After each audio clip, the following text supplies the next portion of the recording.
In Full Metal Jacket, directed by Stanley Kubrick, the characters go through a military training camp where the conditioning is rigorous and unforgiving. Led by Sergeant Hartman, the group of new recruits undergo a series of physical and mental training depicted as extremely abusive in the film. Presenting an extreme view of the conditions of basic military training, the film sends a shocking message about the realities of war and how conditioning one must undergo to participate is a battle all its own. Through the experiences of Private Joker and the struggle that Private Pyle undergoes, we gain a new insider perspective on the military and witness firsthand the abusive conditions that the recruits go through. Harsh, vulgar insults, screaming, and even physical abuse are simply tools in Sergeant Hartman's arsenal. He uses to get the recruits motivated and get the results he wants. Sir, no, sir! And wipe that disgusting grin off your face! Sir, yes, sir! While the recruits treat this as normal, this treatment is shocking to the audience and becomes increasingly violent and disturbing as the first half of the movie proceeds.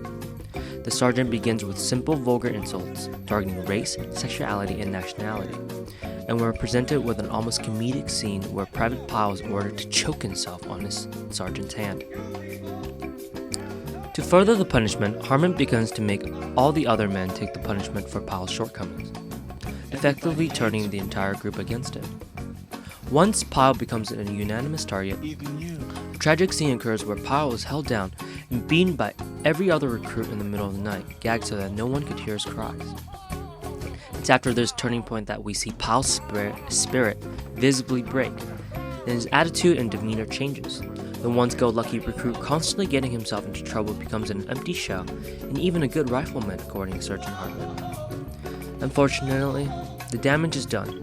Not long after each man is assigned his position and presumably will depart from training camp, Pyle is caught by Private Joker, who is on watch duty, sitting in the bathroom loading a rifle. 7.62 millimeter. Full metal jacket. Pyle begins to chant the rifleman's creed taught during the training, and Hartman overhears the commotion, wakes up, and confronts Kyle, demanding he puts down the weapon. The scene tragically ends with both Hartman and Pyle dead at Pyle's hand.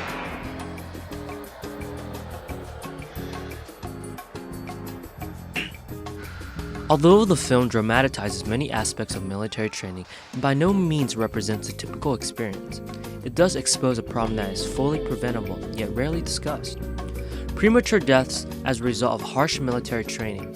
According to a study done by the U.S. Army Center for Health Promotion and Preventative Medicine, the majority of traumatic deaths during the U.S. Armed Forces basic training are a result of suicide.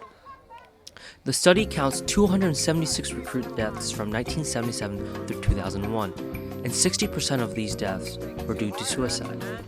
Through Full Metal Jacket, we experience Pyle's mental decline step by gruesome step, all the way to its final culmination in a shocking murder-suicide.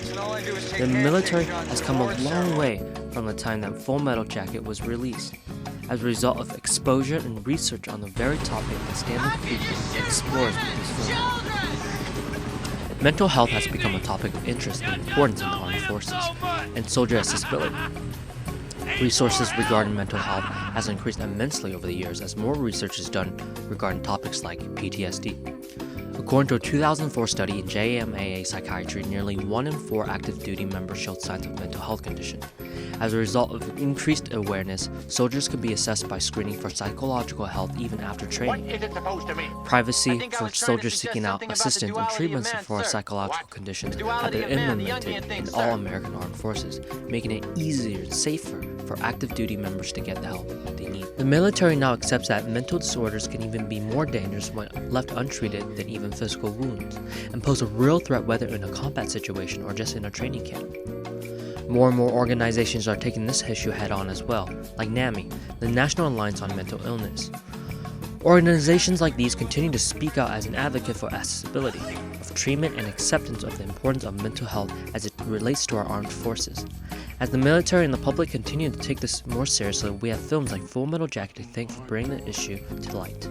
For most people, the issues that occur in the military camp aren't rarely visible or talked about, and most might never become aware of the issue. Without this exposure, the strides we've taken might never have occurred.